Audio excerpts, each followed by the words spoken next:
जय हिंद दोस्तों, कैसे आप लोग। आई होप आप सभी अच्छे होंगे। तो गाइज आज का जो हमारा प्रैक्टिस सेशन रहने वाला है, जिसमें हम जीके जैसे के टॉप 50 क्वेश्चंस को कवर करते हैं। काफ़ी कम टाइम में आपको यहाँ टॉप 50 क्वेश्चंस प्रोवाइड किया जाता है और यह क्वेश्चन प्रीवियस ईयर एग्जामिनेशन में पूछा गया क्वेश्चन है और जिस किसी भी एग्जाम में जीके जैसा आता है उसमें आपको काफ़ी हेल्प करने वाला है। तो आइए आज का प्रैक्टिस सेशन हम स्टार्ट करते हैं।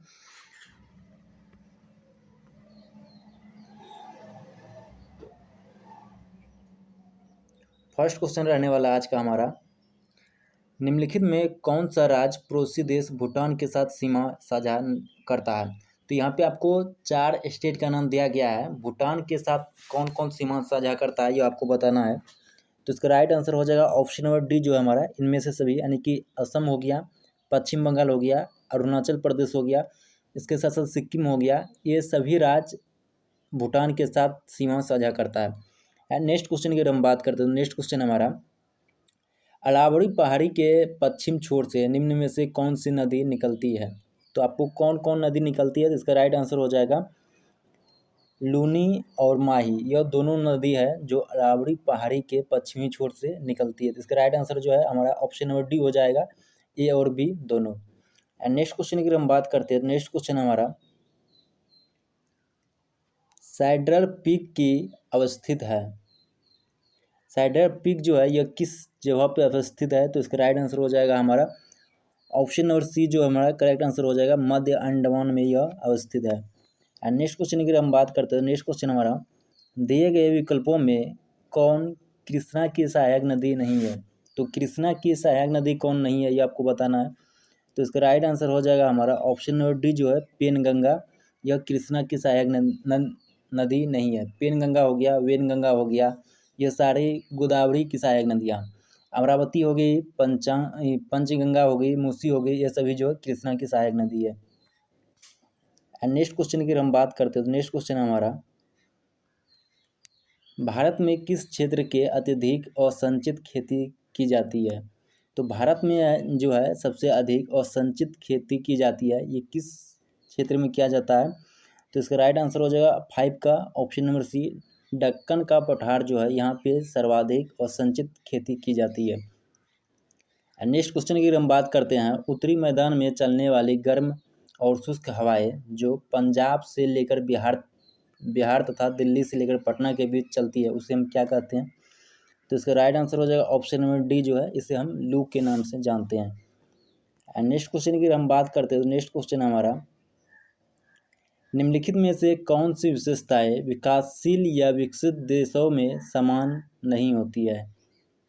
तो इसका राइट आंसर हो जाएगा ऑप्शन नंबर बी जो है तकनीकी उन्नति। तो विकासशील और विकसित देशों में यही डिफरेंस होता है कि विकसित देशों में तकनीकी उन्नति हो चुकी होती है और विकासशील देशों में वह होने वाली रहती है, मतलब कि उसके उस पथ पर अग्रसर रहती है। नेक्स्ट क्वेश्चन की हम बात करते हैं, नेक्स्ट क्वेश्चन हमारा, जीएसटी किस प्रकार का कर है। तो इसका राइट आंसर हो जाएगा ऑप्शन नंबर ए, जीएसटी जो है यह एक अप्रत्यक्ष कर है जो कि 1 जुलाई 2017 को इंडिया में लगाया गया है। नेक्स्ट क्वेश्चन की हम बात कर लेते हैं, नेक्स्ट क्वेश्चन है हमारा, सार्वजनिक क्षेत्र में विनिवेश को क्या कहते हैं। जो सार्वजनिक क्षेत्र होता है उसमें जो विनिवेश किया जाता है उसको हम क्या कहते हैं। तो इसका राइट आंसर हो जाएगा ऑप्शन नंबर ए, निजीकरण कहते हैं। नेक्स्ट क्वेश्चन की हम बात करते हैं, नेक्स्ट क्वेश्चन हमारा,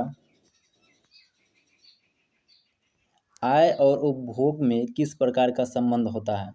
तो आय और उपभोग के बीच किस प्रकार का संबंध होता है। तो इसका राइट आंसर हो जाएगा ऑप्शन नंबर सी, प्रत्यक्ष संबंध होता है। एंड नेक्स्ट की अगर हम बात करते हैं, नेक्स्ट क्वेश्चन है हमारा, निम्नलिखित में से कौन सा घटक जलवायु परिवर्तन का मुख्य कारण है।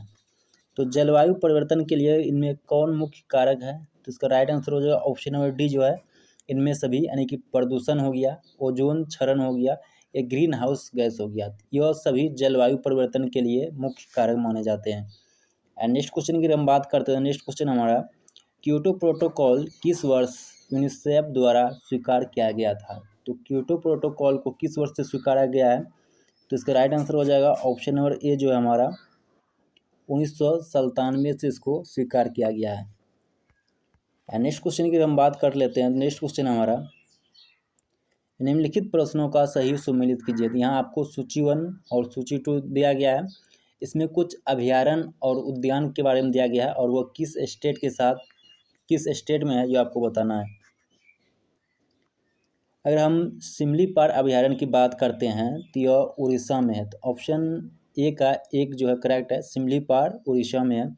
एंड अगर हम गिर राष्ट्रीय उद्यान की बात करते हैं तो यह गुजरात में है, तो बी का 4 हो जाएगा। एंड जिम कॉर्बेट की अगर हम बात करते हैं तो जिम कॉर्बेट जो है ये उत्तराखंड में है, 3 का 3 ही हो जाएगा।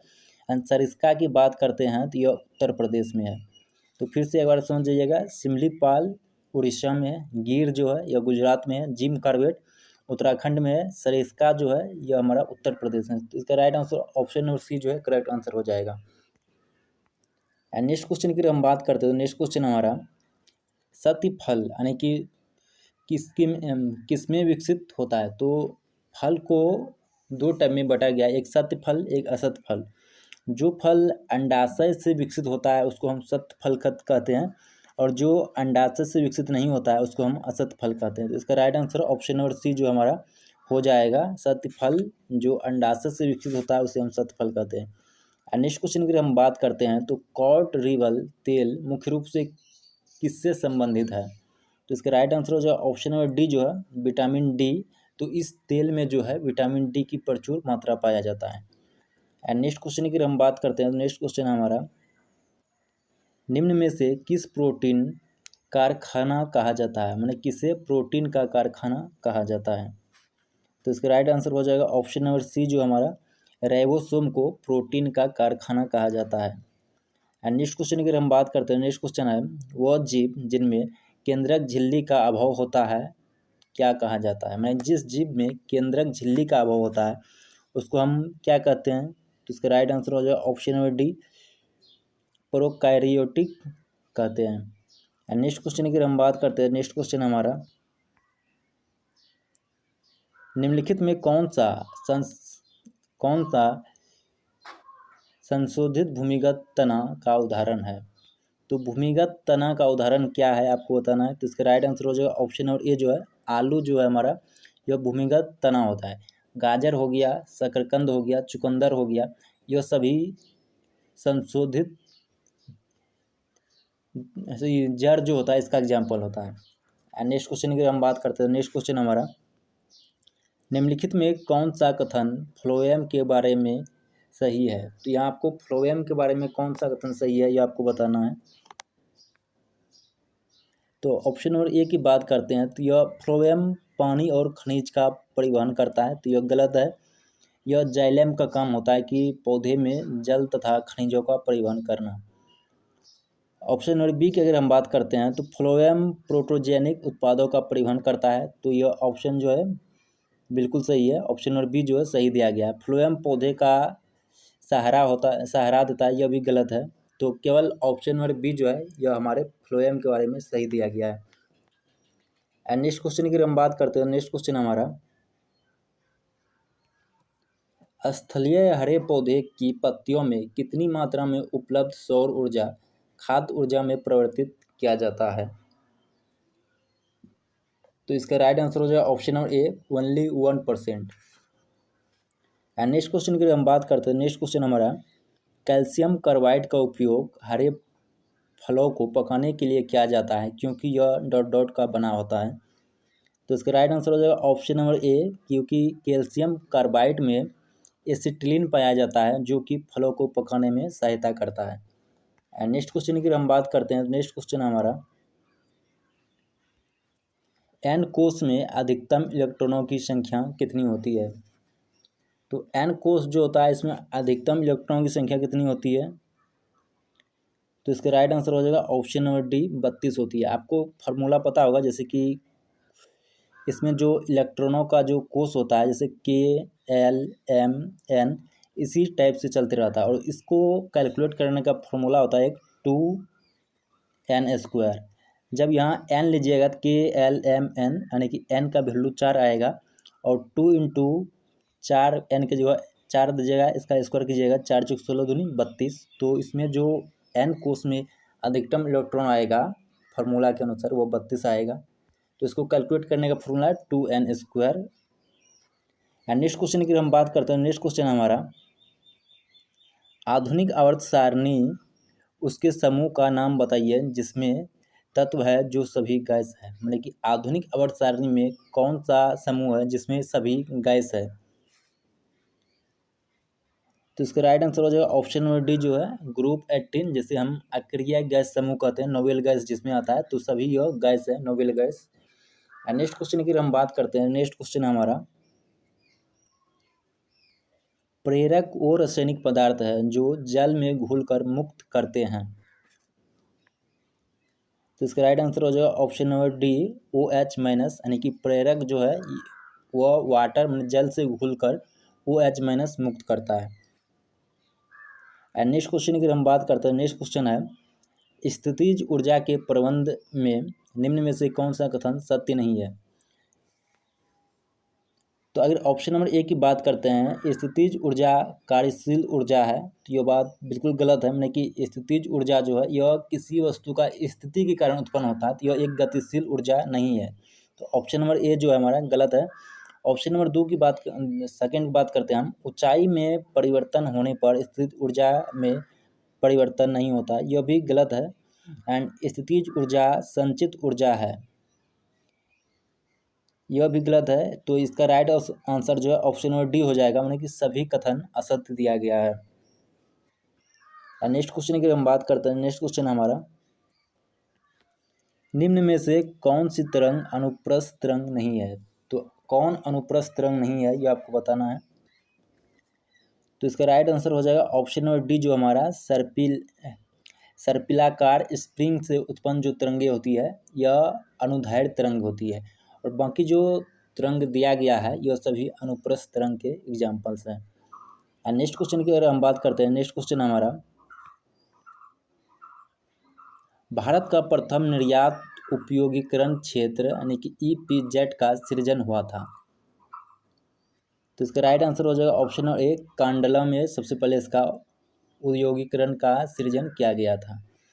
एंड नेक्स्ट क्वेश्चन की हम बात करते हैं। नेक्स्ट क्वेश्चन हमारा, भारतीय पंचवर्षीय योजनाओं का मुख्य उद्देश्य क्या है। तो भारत में जो पंचवर्षीय योजना चलाया गया था 1951 से लेकर 2015 तक चला। 2015 में योजना आयोग के जो है नीति आयोग आ गया। तो इसका क्या मुख्य कारण था। तो इसका राइट आंसर हो जाएगा ऑप्शन नंबर बी जो है स्वावलंबन एवं विदेशी सहायता पर निर्भरता को कम करना। एंड नेक्स्ट क्वेश्चन की हम बात करते हैं। नेक्स्ट क्वेश्चन है हमारा, भारतीय चरागाह एवं चराह अनुसंधान संस्थान स्थित है।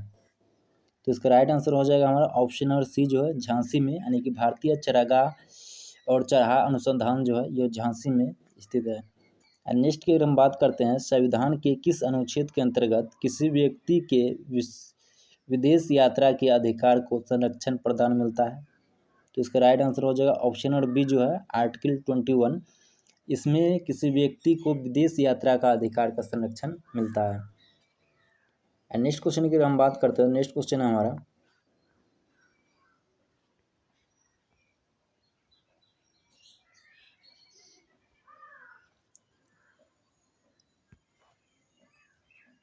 सेवा के अधिकार की अवधारणा सर्वप्रथम किस देश में प्रारंभ हुई थी। तो सेवा के अधिकार का जो अवधारणा है सबसे पहले कहाँ स्टार्ट हुआ था। तो इसका राइट आंसर हो जाएगा ऑप्शन नंबर ए ब्रिटेन में यह स्टार्ट किया गया था। नेक्स्ट क्वेश्चन की बात करते हैं, भारत के राष्ट्रपति अपने शक्तियाँ का उपयोग करते हैं। तो इसका राइट आंसर हो जाएगा ऑप्शन नंबर बी जो हमारा सीधे अथवा अपने अधीनस्थ अधिकारों द्वारा, यानी कि राष्ट्रपति की जो शक्तियाँ होती है यह प्रधानमंत्री के द्वारा इसका उपयोग करते हैं। एंड नेक्स्ट क्वेश्चन की हम बात करते हैं। तो नेक्स्ट क्वेश्चन है हमारा, निम्नलिखित में कौन एक गैर संवैधानिक निकाय है। तो इनमें से कौन एक गैर संवैधानिक निकाय है यह आपको बताना है।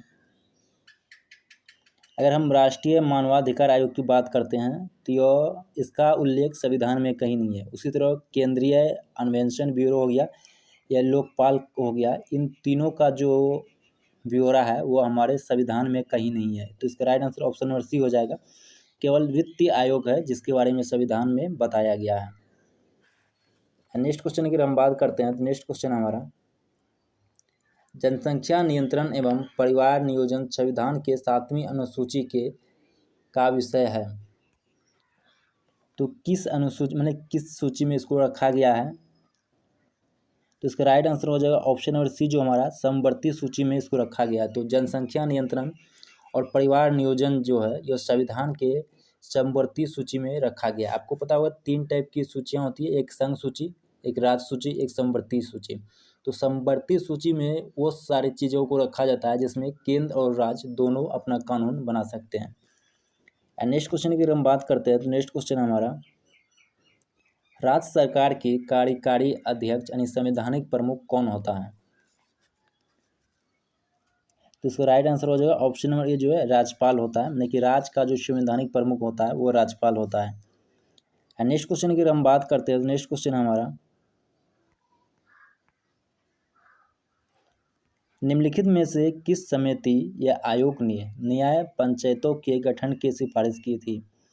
तो पंचायत के गठन के लिए किस समिति ने सिफारिश की थी, तो इसका राइट आंसर हो जाएगा ऑप्शन नंबर बी है, अशोक मेहता समिति पंचायत न्याय पंचायत के लिए गठन का सिफारिश किया था। नेक्स्ट क्वेश्चन की हम बात करते हैं तो नेक्स्ट क्वेश्चन हमारा है, यहाँ आपको सूची 1 को सूची 2 के साथ मिलान करना है। कुछ संवैधानिक प्रावधान दिया गया है और वो किस देश से लिया गया है ये आपको बताना है। अगर हम मंत्रिमंडलीय सरकार की बात करते हैं तो ये ब्रिटेन से लिया गया है। केंद्र राज्य संबंध की बात करते हैं तो ये कनाडा से लिया गया है। आपात उपबंध की बात करते हैं जिसे जर्मनी से लिया गया है। और मूल अधिकार जो है ये अमेरिका से लिया गया है। तो इसका राइट आंसर ऑप्शन नंबर ए हो जाएगा।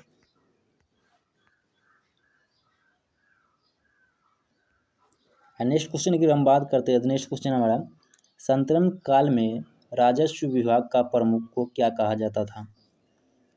तो इसका राइट आंसर हो जाएगा ऑप्शन नंबर ए, जो है वजीर संतलन काल में राजस्व विभाग के प्रमुख को कहा जाता था। नेक्स्ट क्वेश्चन हमारा चार बाग बनाने की परंपरा का शुरुआत जो है किस शासक के समय हुई थी। तो इसका राइट आंसर हो जाएगा ऑप्शन नंबर बी, अकबर के समय से चार बाग बनाने की परंपरा स्टार्ट हुई है। एंड नेक्स्ट क्वेश्चन हमारा मंदसौर अभिलेख निम्न में से किस शासक से संबंधित है। तो इसका राइट आंसर हो जाएगा ऑप्शन नंबर ए, यशोवर्मन से संबंधित है मंदसौर अभिलेख। एंड नेक्स्ट क्वेश्चन है वेनसांग का संबंध निम्नलिखित में कौन सा कथन गलत है। तो यहाँ 4 कथन दिया गया है, कौन वेनसांग से संबंधित कथन है जो गलत है। तो ऑप्शन नंबर ए की बात करते हैं, हर्षवर्धन के शासनकाल में भारत आया था वेनसांग, बिल्कुल सही है। इसका भ्रमण वृत्तांत जो है सियूकी में वर्णित है, यह भी सही है। वेनसांग ने बुद्ध की प्रतिमा के साथ साथ सूर्य एवं शिव की प्रतिमा का भी पूजन किया था, यह भी सही है। तो यहाँ पे सारे ऑप्शन जो है सभी सत्य दिए गए हैं।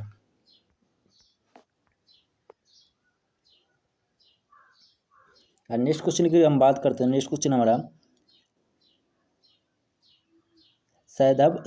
सैंधव सभ्यता के प्रमुख स्थल रोपर किस नदी के किनारे स्थित है। तो इसका राइट आंसर हो जाएगा ऑप्शन नंबर डी, जो है सतलज नदी के किनारे स्थित है। नेक्स्ट है उत्तरकालीन मुगल सम्राट में सर्वाधिक समय तक शासन किसने किया था। तो इसका राइट आंसर हो जाएगा ऑप्शन नंबर सी, शाह आलम द्वितीय द्वारा सबसे अधिक समय तक शासन किया गया था।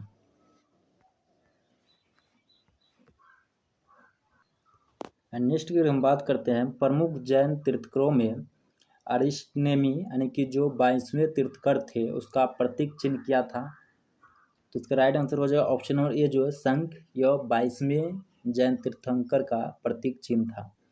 नेक्स्ट क्वेश्चन की बात करते हैं लंगर व्यवस्था को किस सिख गुरु ने अस्थायी बना दिया था। तो इसका राइट आंसर हो जाएगा option number D, Guru Angad जो है यह लंगर व्यवस्था को परमानेंट बना दिया था। एंड नेक्स्ट क्वेश्चन की अगर हम बात करते हैं, नेक्स्ट क्वेश्चन हमारा निम्नलिखित गवर्नर जनरल में से किसने राजकीय कोषागार को मुर्शिदाबाद से हटाकर कलकत्ता लाया था। तो राष्ट्रीय जो कोषागार था उसे मुर्शिदाबाद से हटाकर कोलकाता किसने लाया था? तो इसका राइट आंसर हो जाएगा option number A, Warren Hasting ने लाया था। एंड नेक्स्ट क्वेश्चन की हम बात करते हैं। नेक्स्ट क्वेश्चन हमारा, पहली बार स्वराज शब्द का प्रयोग कब किया गया था? तो स्वराज शब्द का प्रयोग सबसे पहले कब किया गया था? तो इसका राइट आंसर हो जाएगा हमारा ऑप्शन नंबर बी जो है 1906 ईस्वी में किया गया था। एंड नेक्स्ट की अगर हम बात करते हैं तो नेक्स्ट क्वेश्चन हमारा,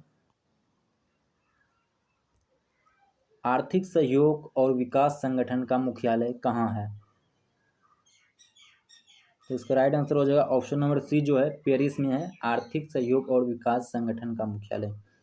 एंड नेक्स्ट क्वेश्चन हमारा, 49वीं समांतर रेखा किन दो देशों को अंतर्राष्ट्रीय सीमा रेखा है? तो इसका राइट आंसर हो जाएगा यूएसए और कनाडा, यानी 49वीं समांतर रेखा जो है यह यूएसए और कनाडा को बांटता है। एंड नेक्स्ट क्वेश्चन की हम बात करते हैं। नेक्स्ट क्वेश्चन हमारा,